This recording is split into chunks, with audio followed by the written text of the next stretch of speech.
So problema na dito sa Ateneo ng mga students yung nalilate. So bakit hindi tayo magkaroon ng program na i-input mo lang yung place, tapos may lalabas na kung paano ka makapunta sa place, ay kung paano ka makapunta sa place at kung ano yung expected time na naroon. So we present you AGA or Advanced GPS app. So, ayun, si AGA, so basically, it's a mobile application na input mo yung place na pupuntahan mo, and sasabihin niya sa yung directions, yung fastest way to get there.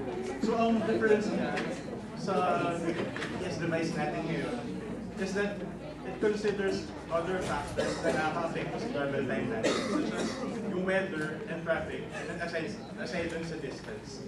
So kasi yung problem ngayon, for example, sa bahay mo, pupunta ka sa Ateneo, maraming daan na pwedeng mong i-take. So, ang problem ngayon, ang kino-consider ng present device natin ay yung shortest distance lang. Pero what if pala kung traffic dun sa way na yun? So dito, i-consider din niya yung distance, weather, and traffic. For example, i-connect niya yung application na yun sa device sa application ng MME. And, so ayun.